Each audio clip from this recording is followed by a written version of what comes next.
जय हिंद विद्यार्थी जी। पांडव मैथमेटिक्स में एक बार फिर से स्वागत है।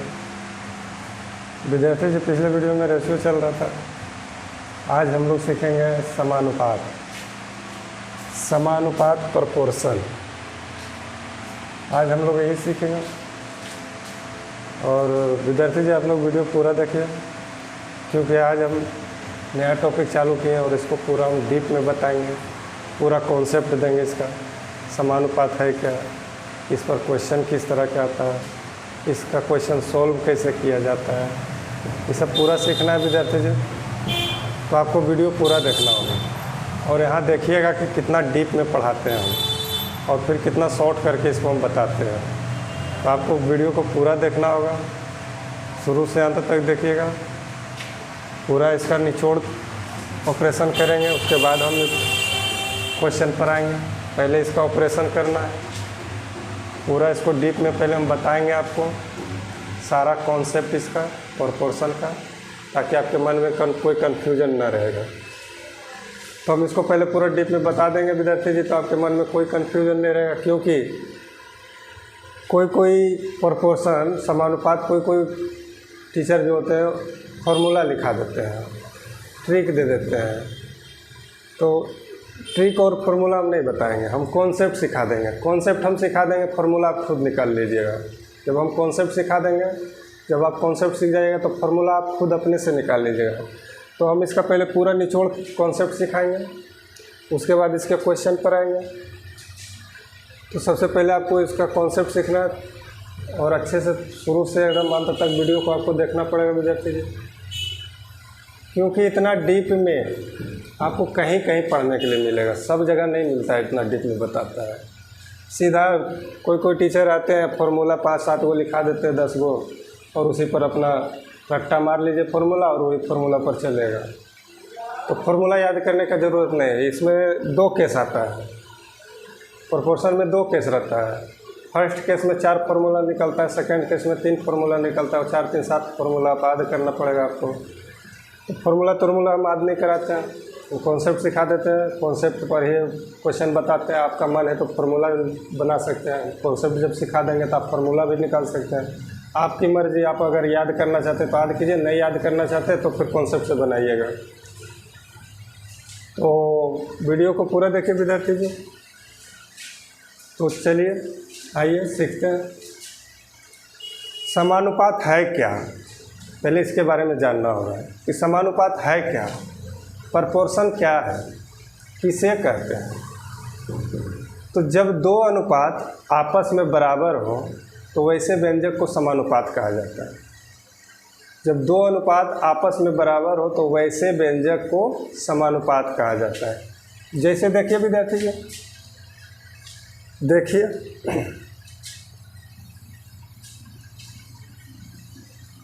ऊबना नहीं विद्यार्थी, छोड़ के भागना नहीं है, डरना नहीं है, छोड़कर भागना भी नहीं है और डरना भी नहीं है। देखिए इसका पूरा ऑपरेशन आज होगा प्रोपोर्शन का।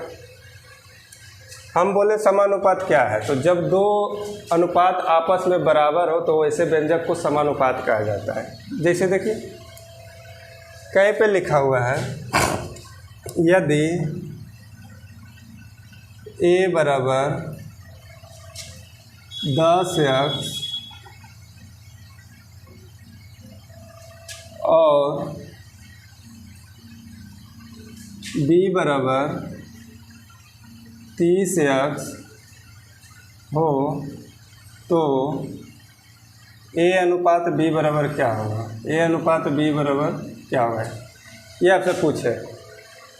a बराबर 10x और b बराबर 30x हो तो a अनुपात b बराबर क्या होगा, ये आपसे पूछ रहा है। a अनुपात b का रेशियो निकालना है। तो यहाँ देख रहे हैं यूनिट दोनों का सेम है, इसका भी यूनिट x है, इसका भी यूनिट x है, दोनों का यूनिट सेम है, तो रेशियो प्रकट हो जाएगा। तो रेशियो प्रकट कर दीजिए। आपको a अनुपात b पूछा है, a अनुपात b बराबर, तो a का रेशियो 10x के रेशियो में हो जाएगा और b का रेशियो 30x के रेशियो में हो जाएगा। दोनों का यूनिट समान है, इसलिए रेशियो प्रकट हो जाएगा। यहाँ से x खत्म हो जाएगा, 0 से 0 खत्म हो जाएगा, तो a अनुपात b का रेशियो आ जाएगा, तो यहाँ से a अनुपात b का रेशियो आ जाएगा 1:3। यहाँ से A:B का रेशियो आ जाएगा 1:3। फिर कहीं लिखा हुआ है, फिर कहीं पर लिखा हुआ है कि यदि C बराबर 5x और D बराबर 15x हो तो C:D बराबर क्या होगा? C:D बराबर क्या होगा? यहाँ भी ये यूनिट देख रहे सेम है, कोई ज़रूरी नहीं कि एक्स रहेगा, रुपया रहेगा, पैसा रहेगा, मीटर रहेगा, किलोमीटर रहेगा, केजी रहेगा, वाई रहेगा, जेड रहेगा, एक्स रहेगा, वाई रहेगा, कुछ भी रह सकता है। यूनिट में कुछ भी रह सकता है। इसका भी यूनिट एक्स से ले लिया। तो यहाँ भी देख रहे हैं कि यूनिट दोनों का सेम है, तो रेशियो प्रकट हो जाएगा। तो यहाँ से रेशियो प्रकट कर दीजिए, तो C:D बराबर C का रेशियो 5 के रेशियो में और D का रेशियो 15 के रेशियो में। एक्स से एक्स खत्म, 5 का 5, 5 तिया 15। तो यहाँ से C:D बराबर आया 1:3। 1:3। यहाँ A:B बराबर आया 1:3 और यहाँ C:D बराबर भी आया 1:3। तो अभी हम बोले थे विद्यार्थी जी कि जब दो अनुपात आपस में बराबर हो तो वैसे व्यंजक को समानुपात कहा जाता है। जब दो अनुपात आपस में बराबर हो तो वैसे व्यंजक को समानुपात कहा जाता है। तो A:B बराबर 1:3 और C:D बराबर 1:3। दोनों अनुपात बराबर है। A:B बराबर है C:D के, क्योंकि A:B बराबर भी 1:3 और C:D बराबर भी 1:3। यानी यहाँ देख रहे हैं कि राइट साइड में दोनों का सेम है। राइट साइड में 1:3 है तो इधर भी राइट साइड में 1:3 है। तो राइट साइड में दोनों का सेम है तो लेफ्ट साइड भी दोनों का सेम हो जाएगा। यानी A:B बराबर C:D हम बोल सकते हैं। इसको हम A:B बराबर C:D बोल सकते हैं। A:B बराबर C:D बोल सकते हैं। इसको हम लिख सकते हैं A:B बराबर C:D। इस तरह से लिख सकते हैं। क्यों लिख सकते हैं? क्योंकि दोनों अनुपात बराबर है। A:B बराबर भी 1:3, C:D बराबर भी 1:3। तो दोनों अनुपात आपस में बराबर है, इसलिए हमें A:B बराबर C:D लिख सकते हैं। अब इसी चीज़ को यहाँ पर देखिए, यहाँ इसी चीज़ को हम इस तरह से भी लिख सकते हैं। इस चीज़ को हटाएंगे और इसके बदले में समानुपात का चिन्ह लाएंगे और C:D। बराबर को ही समानुपात भी बोल सकते हैं, समानुपात को बराबर बोल सकते हैं। तो बराबर हटाएंगे, इसको समानुपात का चिन्ह लाएंगे। बस यही आपका परिभाषा हो गया समानुपात का। यही समानुपात का डिफिनेशन हो गया कि जब दो अनुपात आपस में बराबर हो तो वैसे व्यंजक को समानुपात कहते हैं। जब दो अनुपात आपस में बराबर हो तो वैसे व्यंजक को समानुपात कहा जाता है। बराबर की जगह केवल समानुपात आएगा। तो समानुपात बोलिए या बराबर बोलिए, दोनों एक ही बात है। समानुपात भी बोल सकते हैं, बराबर भी बोल सकते हैं। जब दो अनुपात आपस में बराबर हो तो वैसे व्यंजक को समानुपात कहते हैं। A:B बराबर भी 1:3, C:D बराबर भी 1:3। दोनों अनुपात बराबर है तो दोनों अनुपात बराबर है, इसलिए समानुपात है। तो विद्यार्थी जी ये था डिफिनेशन। हम डिफिनेशन को प्रूव किए।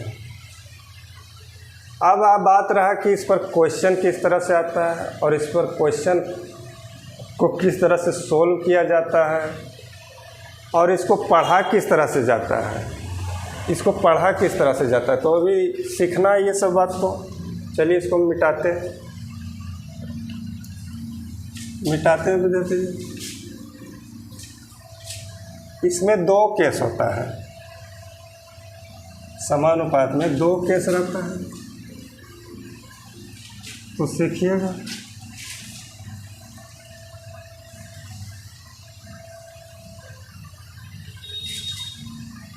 केवल डर के भागना नहीं विद्यार्थी जी। अगर भाग गए तो फिर बाद में पछताइएगा। अभी देखें 4 टर्म आया A B C D, 4 term है, ए बी सी डी, ये 4 टर्म है। तो इसको सजा करके लिखिएगा तो किस तरह से लिखिएगा, ए अनुपात बी समानुपात सी अनुपात डी, इस तरह से लिख दीजिएगा। 4 टर्म में इसको सजा करके इस तरह से लिख देंगे, पढ़ेंगे ए अनुपात बी समानुपात सी अनुपात डी, या तो A/B proportion to C/D, A/B proportion to C/D, A अनुपात बी समानुपात सी अनुपात डी। इसको इस तरह से पढ़ेंगे। जब इसको एक साथ पढ़ेंगे तो ए अनुपात बी समानुपात सी अनुपात डी, या तो A/B प्रोपोर्शन टू C/D। जब एक साथ पढ़ते तो इस तरह से पढ़ते हैं, लेकिन जब इसको अलग अलग पढ़ेगा तो इसका अलग अलग नाम हो जाता है। तो सीखिएगा कि क्या क्या नाम होता है। इसको बोला जाता है प्रथम समानुपात, प्रथम समानुपात। इसको बोला जाता है द्वितीय समानुपात, द्वितीय समानुपात, समानुपात। इसको बोला जाता है तृतीय समानुपात, तृतीय समानुपात, समानुपात। और इसको बोला जाता है चतुर्था समानुपात, चतुर्था समानुपात। इसको बोला जाता है प्रथम समानुपात, इसको बोला जाता है द्वितीय समानुपात, इसको बोला जाता है तृतीय समानुपात, इसको बोला जाता है चतुर्था समानुपात। जब एक साथ पढ़ेंगे तो पढ़ेंगे ए अनुपात बी समानुपात सी अनुपात D, A/B proportion to C/D। लेकिन जब इसको अलग अलग पढ़ेंगे तो इसको पढ़ेंगे प्रथम समानुपात, द्वितीय समानुपात, तृतीय समानुपात, चतुर्था समानुपात। ये तो हुआ कि एक साथ कैसे पढ़ेंगे और अलग अलग कैसे पढ़ेंगे। अब बात रहा कि इस पर क्वेश्चन किस तरह से सोल्व किया जाता है। अब बात रहा कि इस पर क्वेश्चन को किस तरह से सोल्व किया जाता है। तो क्वेश्चन सोल्व करने का तरीका बहुत आसान है विद्यार्थी जी। कुछ नहीं किया जाता है, आंतरिक पदों का गुणनफल बाह्य पदों के गुणनफल के बराबर होता है। आंतरिक पदों का गुणनफल बाह्य पदों के गुणनफल के बराबर होता है। आंतरिक मतलब अंदर अंदर वाला पदों का गुणनफल बाहर बाहर वाला गुणनफल के बराबर होता है। 2 आंतरिक पदों का गुणनफल 2 बाह्य पदों के गुणनफल के बराबर होता है। 2 आंतरिक पदों का गुणनफल 2 बाह्य पदों के गुणनफल के बराबर होता है। यानी कि इसको हम लिख सकते हैं आंतरिक पद 2 आंतरिक पदों का गुणनफल 2 बाह्य पदों के गुणनफल के बराबर होता है। यानी इसको हम लिख सकते हैं A गुने D बराबर B गुने C। आंतरिक पदों का गुणनफल बाह्य पदों के गुणनफल के बराबर होता है। यानी कि हम ये भी वो बोल सकते हैं कि बाह्य पदों का गुणनफल आंतरिक पदों के गुणनफल के बराबर होता है, तो बाह्य पदों का गुणनफल आंतरिक पदों के गुणनफल के बराबर होता है। जैसे बोलिए, आंतरिक पदों का गुणनफल बाह्य पदों के गुणनफल के बराबर होता है, या तो बाह्य पदों का गुणनफल आंतरिक पदों के गुणनफल के बराबर होता है। यही इसमें सोल्व करने का तरीका है विद्यार्थी जी, यही सोल्व करने का तरीका है। अब बात रहा कि इसमें क्वेश्चन किस तरह से आता है, ये भी तो सीखना है कि इस पर क्वेश्चन किस तरह से आता है। तो क्वेश्चन किस तरह से आता है सीखिए। यहाँ 4 टर्म है, ABCD 4 टर्म है। इन 4 टर्म में किसी भी 3 टर्म का मान आपको दे देगा। एक टर्म अज्ञात रहेगा, जो अज्ञात रहेगा उसी को ज्ञात करना है। यहाँ 4 टर्म है, 4 टर्म में 3 टर्म का मान आपको दे देगा। क्वेश्चन में कोई भी एक टर्म अज्ञात रहेगा, कोई भी 3 टर्म का मान देगा, कोई भी एक टर्म अज्ञात रहेगा, और जो अज्ञात रहेगा उसका मान निकालना है। तो 3 टर्म का मान दे देगा तो 3 जगह बैठा देना, एक अज्ञात रहेगा, अज्ञात वाला निकल जाएगा। कोई भी 3 टर्म का मान देगा, जिसका मान देगा उसके जगह बैठा देना, जो अज्ञात रहेगा उसको ज्ञात कर देना है। तो इस पर क्वेश्चन इस तरह से आता है कि इसमें 4 टर्म है, 3 टर्म का मान आपको दे देगा, एक टर्म अज्ञात रहेगा, और जो अज्ञात रहेगा उसका मान निकाल देना है। आंतरिक पदों का गुणनफल बाह्य पदों के गुणनफल के बराबर करके इस तरह से इस पर क्वेश्चन आता है। अभी क्वेश्चन को हम देंगे, टेंशन नहीं लेना। तो ये हुआ फर्स्ट केस, ये तो हुआ फर्स्ट केस वाला है। ये फर्स्ट केस वाला है, फर्स्ट केस वाला है। इसी में एक केस और आता है, second second case, second case. First case में टोटल 4 पद है, जिसमें 3 पद का मान आपको दे देगा, 1 पद अज्ञात रहेगा। जो अज्ञात रहेगा उसको ज्ञात कर देना है। ज्ञात करने का तरीका है आंतरिक पदों का गुणनफल बाह्य पदों के गुणनफल के बराबर है। इस तरह से करके आप ज्ञात कर दीजिएगा। लेकिन सेकेंड केस में 3 ही पद रहता है, इसमें 3 ही पद रहता है, ए बी सी, इसमें 3 ही पद रहता है। ये हुआ फर्स्ट केस और ये हुआ सेकेंड केस। सेकेंड केस में 3 ही पद रहता है। फर्स्ट केस में 4 पद था, इसको सजा करके लिख दिए अनुपात बी समानुपात सी अनुपात डी।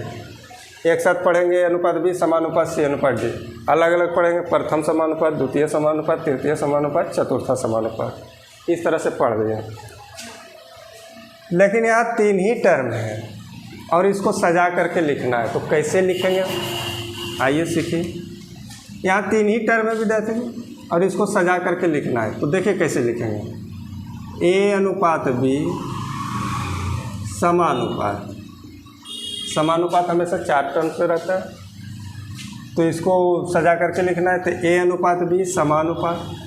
अब क्या लिखाएगा, तो अब देखिए क्या लिखाएगा। रिपीटेशन हमेशा बीच वाला को किया जाता है, रिपीट करके हमेशा बीच वाला को लिखा जाता है, पुनरावृत्ति करके हमेशा बीच वालों को लिखा जाता है। तो बीच वाला को पुनः लिखिए, ए अनुपात बी, फिर से बी अनुपात सी। रिपीट हमेशा बीच वाला होता है, लिखे ए अनुपात बी और फिर बीच वाला को रिपीट करके लिखेंगे बी अनुपात सी। ए अनुपात बी समानुपात बी अनुपात सी, ए अनुपात बी समानुपात बी अनुपात C, A is to B proportion to B is to C. जब 3 टर्म रहे तो इस तरह से सजा करके लिख देंगे ए अनुपात बी समानुपात बी अनुपात सी। इसको इस तरह से सजा करके लिखते हैं। अब बात रहा कि इसको सोल्व कैसे करते हैं, तो जो सोल्व करने का तरीका इसमें था वही सोल्व करने का तरीका इसमें भी है, इसमें कोई अलग तरीका नहीं है। सोल्व करने का तरीका इसमें क्या था कि आंतरिक पदों का गुणनफल बाह्य पदों के गुणनफल के बराबर होता है। इसमें भी वही तरीका है, आंतरिक पदों का गुणनफल बाह्य पदों के गुणनफल के बराबर होता है, क्योंकि समानुपात को सोल्व करने का तरीका यही है। तो ये भी समानुपात में है, ये भी समानुपात में, तो जो तरीका इसका रहेगा वही तरीका इसका रहेगा। तो समानुपात को सोल्व करने का तरीका है कि आंतरिक पदों का गुणनफल बाह्य पदों के गुणनफल के बराबर होता है। या तो और इसको शॉर्ट भाषा में बोलना चाहते हैं तो नज़दीक का गुना नज़दीक से, दूर का गुना दूर से, नज़दीक का गुना नज़दीक से, दूर का गुना दूर से करके बीच में बराबर का चिन्ह दे दिया जाता है। तो इसमें मुख्य रूप से सीखना है कि इसको लिखा कैसे जाता है। 3 टर्म है, इसको लिखा कैसे जाता है, तो इसको लिखेंगे ए अनुपात बी और बीच में बी है तो बी को रिपीट करके लिखेंगे बी अनुपात सी, ए अनुपात बी अनुपात सी। अगर बीच में डी रहता तो लिखते ए अनुपात डी और समानुपात डी अनुपात सी। इस तरह से लिखते, बीच में जो रहेगा उसको रिपीट करके लिख देना है। तो ये हमेशा लगातार में ही रहेगा, ये नहीं कि जैसे तैसे रहेगा ए अनुपात डी अनुपात सी अनुपात ई अनुपात, इस ढंग से नहीं रहेगा, लगातार में ही रहता है, हमेशा ही लगातार में ही रहता है। तो इस तरह से इसको सजा करके लिख दिए। सोल्व करने का तरीका जो इसमें है वो इसमें आंतरिक पदों का गुणनफल बाह्य पदों के गुणनफल के बराबर होता है, इसमें भी उसी तरह से करना है, आंतरिक पदों का गुणनफल बाह्य पदों के गुणनफल के बराबर होता है। जो सोल्व करने का तरीका इसमें वही तरीका इसमें है। अब बात रहा कि यहाँ जब इसको अलग अलग पढ़ रहे थे तो इसको बोल रहे थे प्रथम समानुपात, द्वितीय समानुपात, तृतीय समानुपात, चतुर्थ समानुपात। लेकिन इसमें क्या पढ़ेंगे, इसमें भी इसी तरह से पढ़ेंगे? नहीं विद्यार्थी जी, इसमें इस तरह से नहीं पढ़ेंगे। इसमें देखिए क्या क्या पढ़ेंगे। यहाँ पढ़ेंगे प्रथम समानुपात, प्रथम समानुपात, और ये दोनों तो एक ही नहीं, ये दोनों को एक साथ पढ़ा जाएगा, ये दोनों को एक साथ पढ़ा जाएगा। तो इसको द्वितीय समानुपात यहाँ नहीं पढ़ेंगे, इसको मध्य समानुपात पढ़ा जाता है, मध्य समानुपात, मध्य समानुपात। और इसको पढ़ा जाता है तृतीय समानुपात, तृतीय समानुपात, तृतीय समानुपात। इसको पढ़ा जाता है प्रथम समानुपात, ये दोनों को एक साथ पढ़ा जाता है मध्य समानुपात, और इसको पढ़ा जाता है तृतीय समानुपात। इसमें देखिए प्रथम समानुपात, द्वितीय समानुपात, तृतीय समानुपात, चतुर्थ समानुपात, ये फर्स्ट केस में द्वितीय समानुपात आया, लेकिन सेकेंड केस में द्वितीय समानुपात का नाम नहीं आया। फर्स्ट केस में देखिए चतुर्था समानुपात आया, लेकिन सेकेंड केस में देखिए चतुर्था समानुपात नहीं आया। तो सेकेंड केस में द्वितीय समानुपात गायब हो जाता है, द्वितीय समानुपात की जगह मध्य समानुपात आ जाता है, और चतुर्था समानुपात तो एकदम साफ हो जाता है, चतुर्था समानुपात साफ हो जाता है। तो इसमें क्वेश्चन अब किस तरह से आता है, तो इसमें दो, यहाँ टोटल 3 टर्म है, इसमें 2 टर्म का मान दे देगा, 2 पद का मान आपको दे देगा और 1 पद अज्ञात रहेगा। तो जो अज्ञात रहेगा उसको ज्ञात कर देना है। ज्ञात करने का तरीका है नज़दीक का गुना नज़दीक से, दूर का गुना दूर से, इस तरह से कर देंगे। इसमें 2 टर्म का मान आपको दे देगा क्वेश्चन में, और 1 टर्म अज्ञात रहेगा।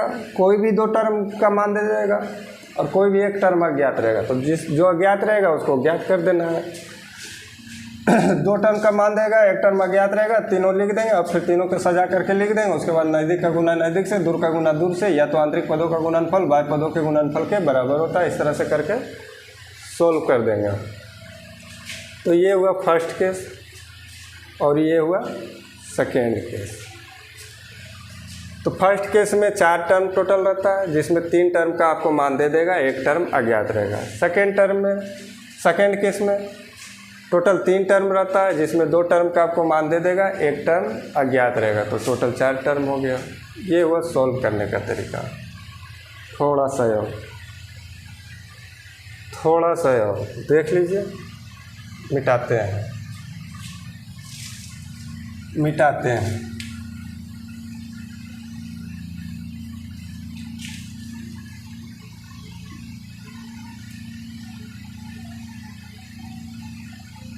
विद्यार्थी, मेरा डिजिटल बोर्ड नहीं है कि क्वेश्चन फटाक से यहाँ पर ला दिए, बता दिए, से कर दिए, लेकिन होगा, धीरे धीरे सब हो जाएगा। आप लोग का आशीर्वाद रहा तो डिजिटल बोर्ड भी बहुत जल्द लग जाएगा।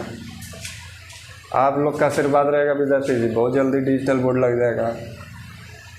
चलिए आइए, फिलहाल हमको मेहनत करना पड़ता है। First case, second case. First case में क्वेश्चन किस तरह से आता है और सेकेंड केस में क्वेश्चन किस तरह से आता है, दोनों को देखिए, दोनों को दिखा रहे हैं।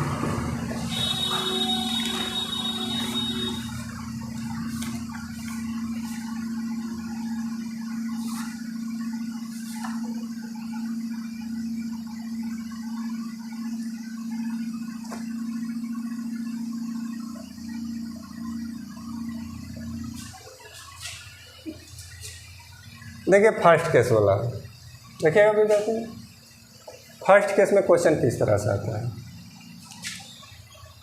लिख देगा यहाँ पर 12, 18, 20, ये 3 टर्म दे देगा। फर्स्ट केस में टोटल 4 टर्म होता है, 3 टर्म का मान आपको दे देगा।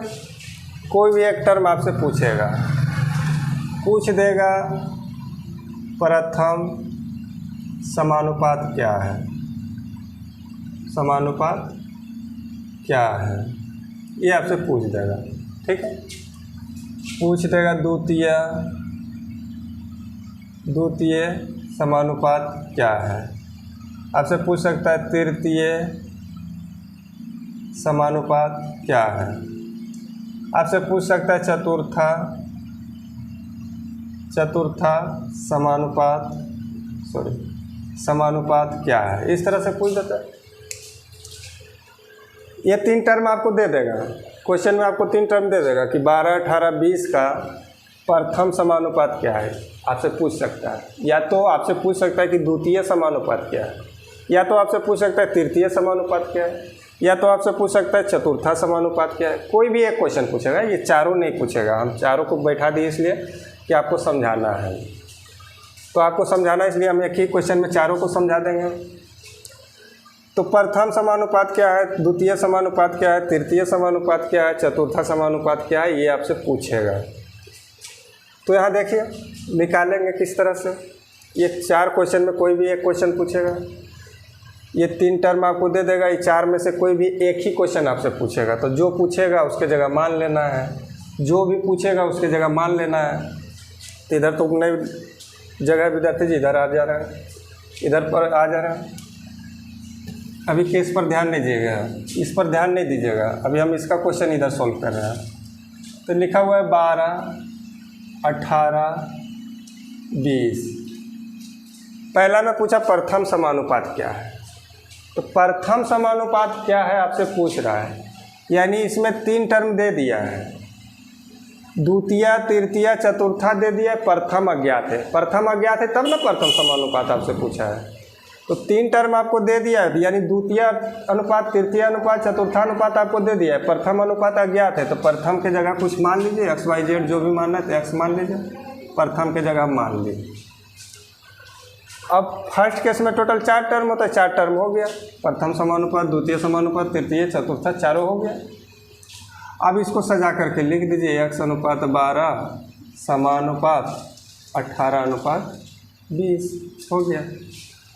प्रथम समानुपात पूछा, प्रथम के जगह मान लिया। अगर द्वितीय समानुपात पूछता तो द्वितीय के जगह मानते। अगर तृतीय समानुपात पूछता तो तृतीय के जगह मानते। अगर चतुर्था समानुपात पूछता तो चतुर्था के जगह मानते। जो पूछेगा उसी के स्थान पर मानना है। यहाँ प्रथम पूछा, प्रथम के स्थान पर मान लिए। अब इसमें सॉल्व करने का तरीका देखिए विद्यार्थी जी कि आंतरिक पदों का गुणनफल बाह्य पदों के गुणनफल के बराबर है, यानी नज़दीक का गुना नज़दीक से कर देंगे, दूर का गुना दूर से कर देंगे। तो यहाँ दूर का गुना दूर से हो जाए तो x गुने 20 करेंगे तो कितना हो जाएगा, 20x अब बराबर अंदर वाला के गुना करेंगे तो 12 गुने 18, 12 गुने 18। तो यहाँ से x का मान निकालिएगा तो प्रथम समानुपात निकल जाएगा। तो x का मान निकालिएगा तो 12 गुने 18 और बट्टा में चल जाएगा 20, 20 उधर जाके बट्टा में चल जाएगा। तो ये काट छाट कर लीजिएगा तो ये x का मान निकल जाएगा, और x का मान जो भी आएगा वो प्रथम समानुपात कहलाएगा, क्योंकि प्रथम से समानुपात पूछा है, प्रथम के जगह माने हैं। तो इस तरह से इसको कर देंगे। सोल्व करने का तरीका हम बताएं कि आंतरिक पदों का गुणनफल बाह्य पदों के गुणनफल के बराबर होता है। तो बाह्य पदों का गुणनफल आंतरिक पदों के गुणनफल के बराबर भी होगा। तो बाह्य पदों का गुणनफल कितना हो जाएगा, बाहर का गुणनफल करेंगे तो x गुने 20, 20 x हो जाएगा। आंतरिक पदों का गुणनफल कितना हो जाएगा, 12 गुने 18, 12 गुने 18 हो जाएगा। तो दोनों बराबर हो जाएगा। अब यहाँ से x का मान निकाल लीजिएगा काट छाट करके। तो ये आगे प्रथम समानुपात। इसी क्वेश्चन में आपसे हो सकता है कि द्वितीय समानुपात पूछ दें। इसी में आपसे हो सकता है कि द्वितीय समानुपात भी पूछ दें। तो देखिए द्वितीय समानुपात कैसे नहीं। अब आपसे द्वितीय समानुपात पूछा विद्यार्थी जी, क्वेश्चन आपका 12, 18, 20 दे दिया कि 12, 18, 20 में द्वितीय समानुपात कितना है, द्वितीय समानुपात क्या है। तो जब द्वितीय समानुपात पूछा है तो दूसरे स्थान पर मानिए।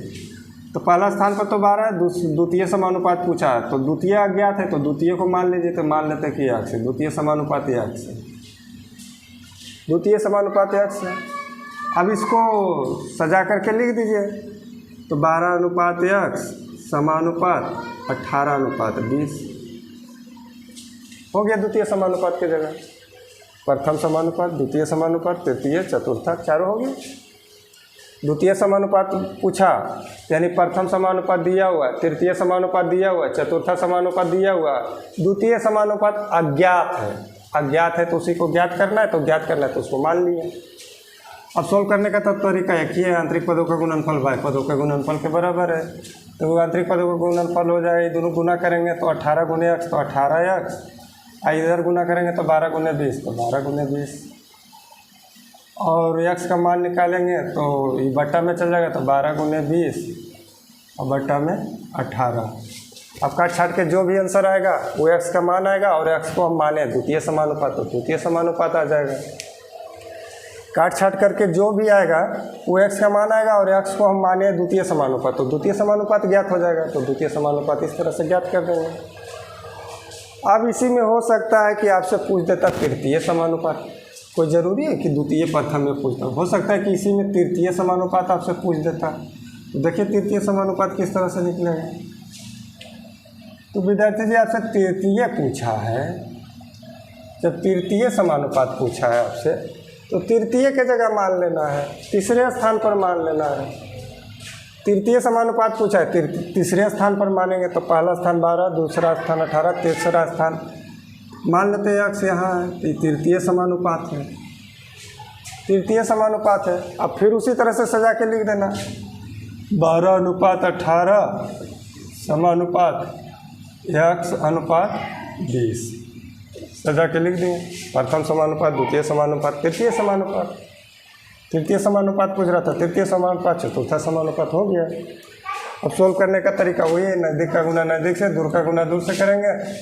अब जो भी x का मान आएगा काट छाट करके वो x वो तृतीय समानुपात हो जाएगा। इसी तरह से चतुर्था समानुपात भी पूछ सकता है। इसी तरह से चतुर्था समानुपात भी आपसे पूछ सकता है। तो चतुर्था समानुपात पूछेगा तो चौथे का स्थान पर मान लेंगे। तो दिया हुआ है 12, 18 और 20, और इसमें आपसे पूछ रहा है चतुर्था समानुपात। तो चतुर्था समानुपात आपसे पूछा है तो चौथे स्थान पर मान लीजिए, मान लिया। अब इसको सजा करके लिखना चाहते हैं तो लिख दीजिए 12 अनुपात 18 समानुपात 20 अनुपात x, सजा करके लिख देंगे। अब सोल्व करेंगे, आंतरिक पदों का गुणनफल बाह्य पदों के गुणनफल के बराबर है। तो 18 गुणे 20 बराबर 12x। x का मान निकाल दीजिएगा, काट छाट कर दीजिएगा तो चतुर्था समानुपात निकल जाएगा। चतुर्था समानुपात को ही x माने तो x का मान जो आया वो चतुर्था समानुपात आया। इस तरह से कर देंगे। तो विद्यार्थी जी इस तरह से फर्स्ट केस में क्वेश्चन आता है, इस तरह से सोल्व किया जाता है।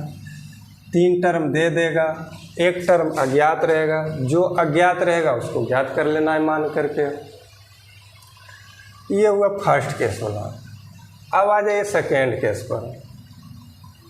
इस सेकेंड केस में क्वेश्चन किस तरह से देगा और उसको किस तरह से ज्ञात करेंगे ये सीखना है। हम फॉर्मूला देंगे ही नहीं। इसमें 4 फार्मूला लिखा था, इसमें फर्स्ट केस में 4 फार्मूला निकलेगा, 3 फार्मूला इसमें निकलेगा सेकेंड केस में, 4 और 3 7 फार्मूला। अब फार्मूला इतना आसान है, आसान चीज़ ज़्यादा कन्फ्यूज़न होता है क्योंकि आसान चीज़ को आप आधे नहीं करते हैं। और दोनों फार्मूला आसान है, आप आधे नहीं कीजिएगा और फार्मूला के चक्कर में रह जाइएगा। तो इसीलिए हम फार्मूला नहीं देते, कॉन्सेप्ट सिखा देते हैं। कॉन्सेप्ट सिखा देते हैं। अब ये लग रहा होगा कि कॉन्सेप्ट बहुत लंबा, नहीं विद्यार्थी लंबा नहीं जाएगा, फार्मूला से भी आसान होगा। अभी हम सिखा रहे हैं, बेसिक लेवल से सिखा रहे हैं, डीप में सिखा रहे हैं, इसलिए अभी थोड़ा सा लंबा चल रहा है। इतना लंबा नहीं चलेगा। क्वेश्चन पर डायरेक्ट सोल्व कीजिएगा, क्वेश्चन देखे वहीं सोल्व कीजिएगा, डायरेक्ट हो जाएगा। मुँह जवानी सोल्व कीजिएगा, मुँह जवानी की बात कर रहे हैं। तो आइए, ये तो फर्स्ट केस था। अब सेकंड केस में क्वेश्चन किस तरह से आता है और सेकंड केस का क्वेश्चन किस तरह से सोल्व किया जाता है तो सीखिए। सेकंड केस में टोटल 3 टर्म होता है। सेकंड केस में टोटल 3 टर्म, फर्स्ट केस में टोटल 4 टर्म। फर्स्ट केस में टोटल 4 टर्म, सेकंड केस में टोटल 3 टर्म।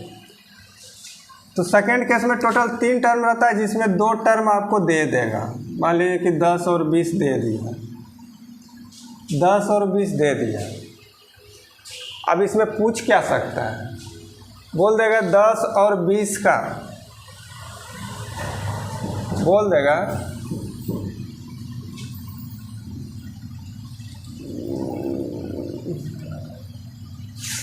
चलिए रहने दीजिए, ये 2 डिजिट रहने दीजिए, हम चेंज करना चाह रहे थे डिजिट को, ये रहने दीजिए। बोल देगा 10 और 20 का प्रथम समानुपात क्या होगा, समानुपात क्या होगा, क्या होगा, इस तरह से पूछ देगा। पहला पूछा, हो सकता है कि आपसे पूछ दे मध्य समानुपात क्या होगा, मध्य समानुपात क्या होगा, ये भी आपसे पूछ सकता है। हो सकता है आपसे पूछ दे तीसरा में तृतीय समानुपात क्या होगा, तृतीय समानुपात क्या होगा, क्या होगा, ये आपसे पूछ सकता है। ये तीनों में से कोई एक ही पूछेगा, तीनों ने कि एग्जाम में पूछता है, तीनों में से कोई एक क्वेश्चन पूछता है। बोल देगा 10 और 20 का प्रथम समानुपात क्या होगा, एक क्वेश्चन पूछता है। या तो आपसे पूछ सकता है 10 और 20 का मध्य समानुपात क्या होगा, या तो आपसे पूछ सकता है 10 और 20 का तृतीय समानुपात क्या होगा, कोई भी एक ही क्वेश्चन पूछेगा, लेकिन हमको सिखाना है इसलिए तीनों को सिखा देते हैं। एक सीखिएगा तीनों सीख जाइएगा, तीनों को सिखाना कोई ज़रूरी नहीं है। जिस तरह से उसमें कर रहे थे फर्स्ट केस में, उसी तरह से इसमें भी करेंगे। लेकिन इसमें ये ध्यान रखना है कि सेकंड केस में जब 2 पद दिया रहे, एक अज्ञात रहे, तो इसमें द्वितीय का नाम नहीं आएगा, चतुर्था का नाम नहीं आएगा। द्वितीय के जगह इसमें हमेशा मध्य समानुपात का नाम आएगा, तृतीय समानुपात और प्रथम समानुपात का नाम आएगा। द्वितीय के जगह मध्य समानुपात का नाम आएगा, इसमें द्वितीय समानुपात का नाम नहीं आता है। द्वितीय की जगह मध्य समानुपात का नाम आता है, और चतुर्था तो गायब हो जाता है, साफ हो जाता है। तो बोल रहे 10 और 20 का प्रथम समानुपात क्या होगा। पहला क्वेश्चन, 10 और 20 का प्रथम समानुपात क्या होगा। तो प्रथम समानुपात पूछा तो पहले स्थान पर मान लेंगे कि इतने। सेकेंड केस क्वेश्चन है, सेकेंड केस में टोटल 3 टर्म होता है। अब इसको सजा करके लिखिए तो लिखेंगे x अनुपात 10 समानुपात। और अभी हम कॉन्सेप्ट बता रहे थे तो बोले थे कि सेकेंड केस में पुनरावृत्ति बीच वाला को किया जाता है। जब 3 ही टर्म रहे तो पुनरावृत्ति बीच वाला को, तो पुनरावृत्ति बीच वाला को कीजिए 10 अनुपात 20। इसी को रिपीट करके 10 अनुपात 20 लिखना है। x अनुपात 10 फिर समानुपात 10 अनुपात 20, x अनुपात 10 समानुपात 10 अनुपात 20, इसी को रिपीट करके लिखना है। पुनरावृत्ति हमेशा बीच वाला को, रिपीट करके हमेशा बीच वाला को लिखा जाता है। सोल्व करने का तो तरीका दोनों का है कि समानुपात को सोल्व करने के लिए जानते हैं तो इसको भी सोल्व उसी तरह से किया जाता है। आंतरिक पदों का गुणनफल बाह्य पदों के गुणनफल के बराबर है, तो 20 गुने x करेंगे तो 20x हो जाएगा। अब बराबर इधर 10 गुने 10 करेंगे तो 100 हो जाएगा। तो 20 से ही कटेगा 5 बार में, तो x का मान 5 आ जाएगा। x को माने प्रथम समानुपात, x को माने प्रथम समानुपात, तो प्रथम समानुपात 5 आ गया। इस तरह से सोल्व कर देंगे। हो सकता है कि इसमें आपसे पूछ देता प्रथम समानुपात ना पूछ करके मध्य समानुपात आपसे पूछ देता कि मध्य समानुपात क्या है। ये भी तो पूछ सकता है, कुछ भी पूछ सकता है एग्जामिनर। एग्जामिनर तो कुछ भी पूछ सकता है, तो पूछ देता है इसमें कि इसका मध्य समानुपात क्या है। तो मध्य समानुपात पूछा है तो मध्य के जगह मान लेंगे कि यहाँ पर मध्य समानुपात x है, मध्य समानुपात x है। मध्य के जगह मान लेंगे, मध्य मतलब बीच होता है, मध्य में मान लेंगे। अब इसको भी उसी तरह से सजा करके लिख देंगे 10 अनुपात x समानुपात। रिपीट तो हमेशा बीच वाला को, तो बीच में x है तो इसी को रिपीट करेंगे तो x अनुपात 20। अब सोल्व करने का तरीका वही है, आंतरिक पदों का गुणनफल बाह्य पदों के गुणनफल के बराबर है, तो x गुने x करेंगे तो x स्क्वायर हो जाएगा, और 10 गुने 20 करेंगे तो 20 200 हो जाएगा। x का मान यहाँ से निकालिएगा तो √200 हो जाएगा, √200 हो जाएगा। यानी इतना बराबर 200 को बोल सकते हैं 10√2, 10√2 बोल सकते हैं, क्योंकि 100 गुने 2 इसको करेंगे तो 100 का वर्गमूल 10 होता है, तो और √2 का वर्गमूल तो निकलेगा नहीं, तो रूट अंदर में रह जाएगा, तो 10√2, तो इसका मान 10√2 आ गया। ये हो गया मध्य समानुपात। मध्य समानुपात के लिए एक चीज़ हम बोल दे रहे हैं, थोड़ा सा ध्यान रखिएगा। अगर ध्यान रहा तो रहा, नहीं रहा तो कोई बात नहीं, कॉन्सेप्ट तो आपको सीख लिए, कॉन्सेप्ट तो आप सीख लिए हैं, तो कॉन्सेप्ट जब सीख लिए तो कोई दिक्कत नहीं। लेकिन एक बात बोल दे रहे हैं मध्य समानुपात के लिए, मध्य समानुपात के लिए हम एक बात बोल रहे हैं। आपसे जब भी बोल दे कि 10 और 20 का मध्य समानुपात क्या है, मध्य समानुपात निकालने के लिए बोले, मध्य समानुपात, ये आपसे बोले कि 10 और 20 का मध्य समानुपात क्या है, a और b का मध्य समानुपात क्या है, c और d का मध्य समानुपात क्या है, 50 और 45 का मध्य समानुपात क्या है। इस तरह से बोल दे x और y का मध्य समानुपात क्या है, तो जिसको जिसको बोले उसको गुना करके लिख देना है। जैसे आप बोला 10 और 20 का मध्य समानुपात क्या है, तो 10 और 20 को गुना करके लिख देना है, 10 और 20 को गुना करके लिख देना है, और डंटा वाला छाता लेके उड़ा देना है बस। जैसे बोले 10 और 20 का मध्य समानुपात क्या है, तो 10 और 20 को गुना करके लिख देना है, और एक डंटा वाला छाता लाना है, ओकरा से ओढ़ा देना है। मेरा कहने का मतलब है कि जिसका जिसका मध्य समानुपात लिखने के लिए जिसका जिसका मध्य समानुपात निकालने के लिए बोले तो दोनों को गुणनफल के रूप में लिख देंगे, उसके बाद रूट चढ़ा देंगे। दोनों को गुणनफल के रूप में लिख देंगे और रूट चढ़ा देंगे, बस यही करना है मध्य समानुपात निकालने के लिए। एक ही लाइन में हो जाएगा। अगर इतना बात आपको याद रहता है तो एक ही लाइन में हो जाता है, अगर नहीं याद रहता है तो फिर कॉन्सेप्ट है, कॉन्सेप्ट से कर लीजिएगा। और अगर कॉन्सेप्ट से भी कीजिएगा तो जब आप एक्सपीरियंस हो जाएगा, धीरे धीरे प्रैक्टिस कीजिएगा, एक्सपीरियंस हो जाएगा, तो इसको भी याद रखने का कोई ज़रूरत नहीं, कॉन्सेप्ट ही आसान हो जाएगा, उसी से आपको आसान लगेगा, उसी से आपको डायरेक्ट आसान लगेगा। तो जब सीखिएगा धीरे धीरे तब होगा, ऐसे नहीं। तो ये हुआ मध्य समानुपात के लिए, मध्य समानुपात के लिए। जैसे आपको बोल दे कि ए और बी का मध्य समानुपात क्या है, ए और बी का मध्य समानुपात क्या है, तो ए और बी का मध्य समानुपात निकालने के लिए बोला तो ए और बी को गुणनफल के रूप में लिख देंगे और डंडा वाला छाता लेकर उड़ा देंगे, हो गया मध्य समानुपात। बस ये तो ये मध्य समानुपात के लिए। चलिए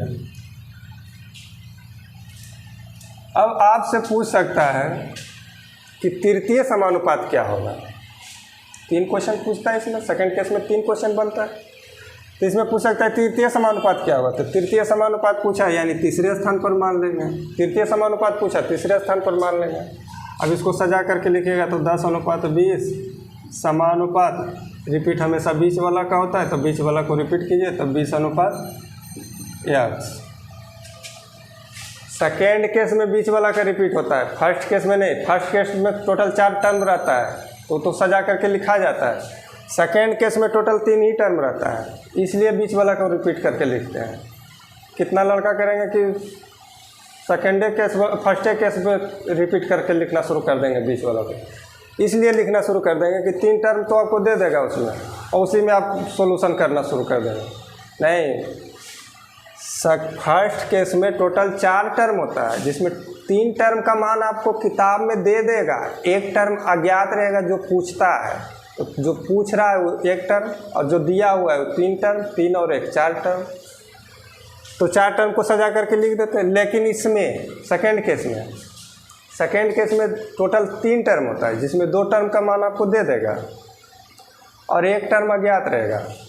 तो जो अज्ञात रहेगा उसको मान लेना है, जो भी अज्ञात रहेगा उसके स्थान पर मान लेना है। प्रथम बोला तो प्रथम स्थान पर मान लेंगे, मध्य बोला तो मध्य के स्थान पर मान लेंगे, तृतीय बोला तृतीय स्थान पर मान लेंगे, जहाँ बोलेगा वही मानेंगे। तो यहाँ बोला तृतीय स्थान, तृतीय समानुपात क्या होगा, तो तीसरे स्थान पर मान लें।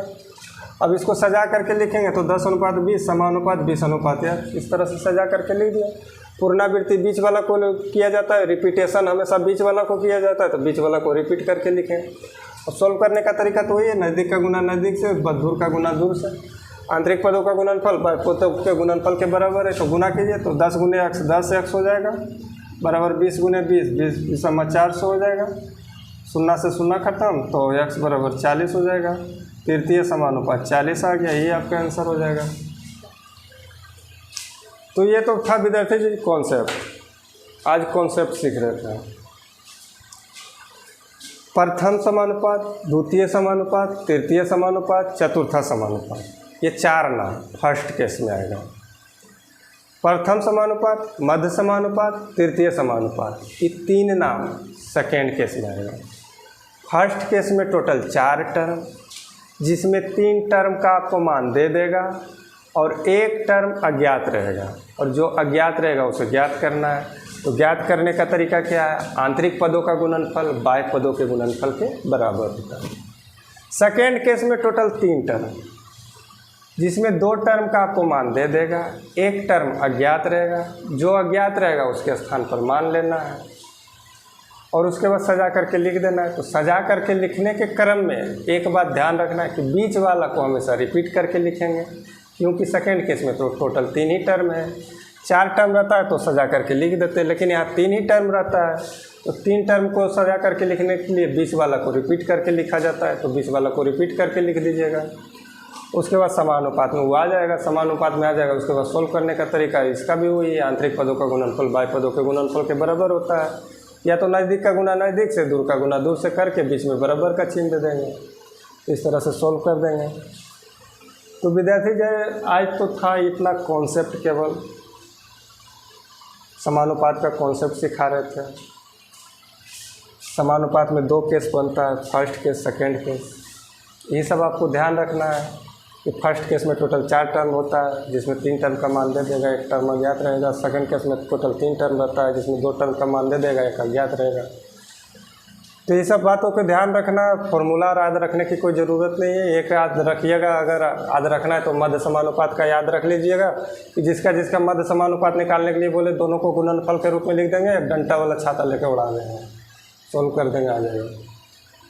तो आज भर के लिए रहने दीजिए विद्यार्थी जी, इतना ही। और अगर वीडियो अच्छा लगा तो इसको शेयर कीजिए और एक लाइक ज़रूर कीजिए विद्यार्थी जी। हम कोई भी चैप्टर पढ़ाएंगे, कोई भी चैप्टर खोलेंगे विद्यार्थी जी, कॉन्सेप्ट सिखाने के लिए उसमें टाइम लगेगा। आज हम एक भी क्वेश्चन नहीं बताएं, जो भी एग्जाम्पल बताएं, जो एग्जाम्पल बताएं समझिए वो क्वेश्चन नहीं है, उसी तरह से क्वेश्चन भी आएगा। क्वेश्चन में कोई अंतर नहीं है, जिस तरह से एग्जाम्पल है उसी तरह से क्वेश्चन आएगा। अगर एग्जाम्पल सीख गए हैं तो क्वेश्चन भी हल होगा। तो थोड़ा मेहनत कीजिए, अभ्यास कीजिए और मिलते हैं अगले वीडियो में विद्यार्थी जी। तो आज भर के लिए रहने दीजिए। और हाँ, बोल रहे थे कि हम कोई भी चैप्टर चालू करते हैं विद्यार्थी जी, तो पहले उसका पूरा कॉन्सेप्ट हम निचोड़ सिखाते हैं, पूरा निचोड़ उसका कॉन्सेप्ट हम सिखाते हैं, कोई भी चैप्टर हो। जैसे ये नया टॉपिक था, रेशियो में नया टॉपिक था, समानुपात था।